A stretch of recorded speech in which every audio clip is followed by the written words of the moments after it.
As a community, we recognize the scope of this social problem and work together to create a community which does not tolerate domestic violence.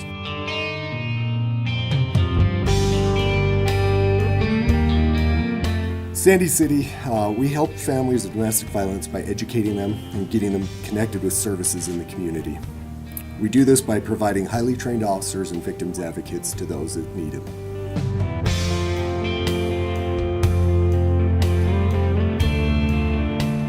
Sandy Police had 269 domestic violence assaults reported, which is 22 less than last year. During that same time frame, we had 484 nonviolent verbal domestics reported, which is 21 more than last year.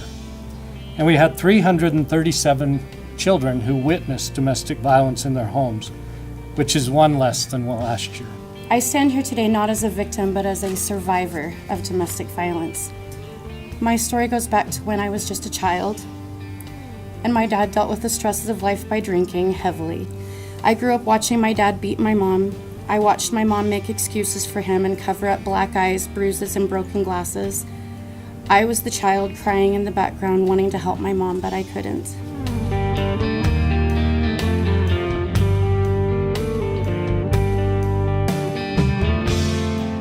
In July of 2000, when I was 17, the violence turned on me. He called my mom at work and told her that he was going to kill us. He had been to the bar and he had been drinking with friends, and I got out of my car and I walked up the sidewalk and I met him halfway, and he started walking towards me, and I asked him what he was doing, and he looked at me and he said, "I'm hunting." He racked the gun, he pointed it at me, he told me to go to hell, and he pulled the trigger. The bullet had jammed in the chamber, and he was frantically trying to get the bullet to dislodge. My dad spent a total of 11 hours in jail for that incident. 11 hours and some court-ordered therapy. It wasn't considered attempted homicide because the gun didn't fire. Shortly after the incident with my dad, I started dating my first husband. Looking back, the relationship was unhealthy from the very beginning, but I didn't realize it because I was used to worse. My children became the children in the background that I was.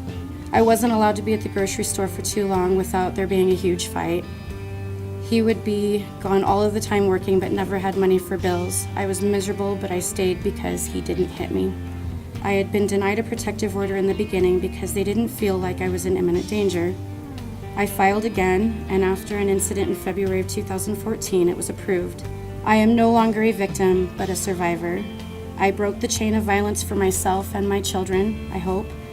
I went through months and months of therapy with my children. They went from not being able to sleep in their own beds at night out of fear, and my oldest son having a nervous tic, to having a stepdad who has taught them how to love and respect me and themselves.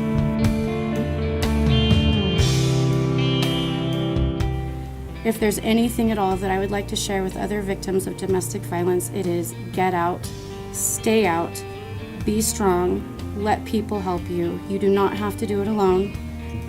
If you suspect someone is in danger of or is being abused, please call us. Each citizen can make a difference.